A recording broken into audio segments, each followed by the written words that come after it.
Hello, नमस्कार सर्वांना. श्री स्वामी समर्थ. पुन्हा एकदा नवीन रेसिपीसोबत तुम्हा सर्वांचं अगदी मनापासून स्वागत. तर इथे मी गाजराचा हलवा बनवते. त्यासाठी मी 1 किलो गाजर घेतले आहे. गाजर स्वच्छ धुवून घेतले. त्यानंतर गाजराचं जे काही साल असतं तर ते मी सालकटरने काढून घेतलं. त्यानंतर गाजराचे जे बुडाकडची साईड आहे तर ती सुद्धा मी कट करून घेते, म्हणजे आपल्याला पटकन किसायला सोपं जातं.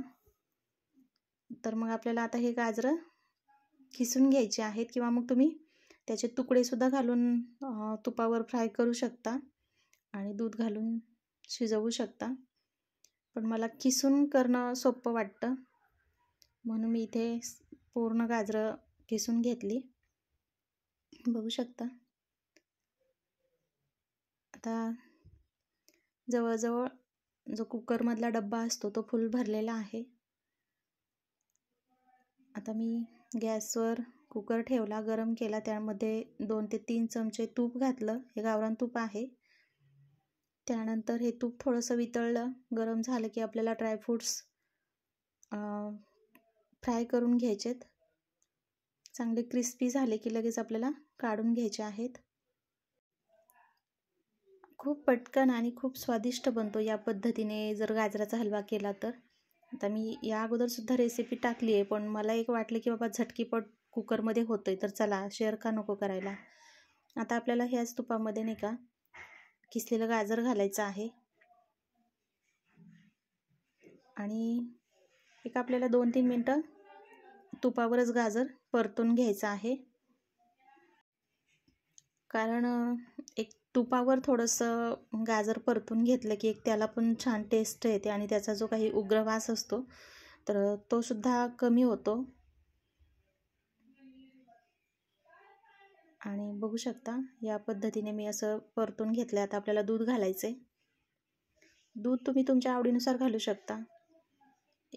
एखादा ग्लास किंवा एखादा कप जरी घातला तरी चालतंय, किंवा मी तर कधी बिना दुधाचं पण करते. खूप मस्त होतो गाजराचा हलवा. त्यानंतर आपल्याला झाकण लावायचं आहे. शिट्टी पण लावून घ्यायची आणि 3 शिट्ट्या करायच्या. 3 शिट्ट्या झाल्या की आपलं गाजर व्यवस्थित असं छान मऊसूद असं शिजलं जातं. तर इथे मी 3 शिट्ट्या करून घेतल्या आहेत. आता आपल्याला काय करायचं, 3 शिट्ट्या झाल्या की कुकर आपोआप थंड होऊ द्यायचा आहे. त्यानंतरच झाकण काढायचे. तुम्ही बघू शकता खूप मस्त मऊसूद असं व्यवस्थित असं छान शिजलेलं आहे गाजर. आता आपल्याला मॅशरने मॅश करून घ्यायचं आहे. मॅश करून झाल्यावर आपल्याला हे जेवढा काही आपण दूध टाकले तर ते पूर्ण आटेपर्यंत बराच वेळ जातो. त्याला एक 15 ते 20 मिनटं तरी साधारणतः लागतात. तर तेवढा वेळ ते आपल्याला शिजवून घ्यायचं आहे, आटवून घ्यायचं आहे.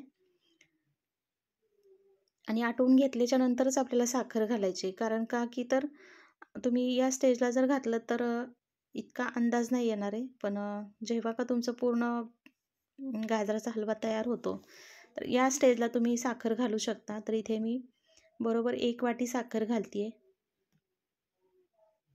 आपोआप अंदाज येऊन जातो आपल्याला.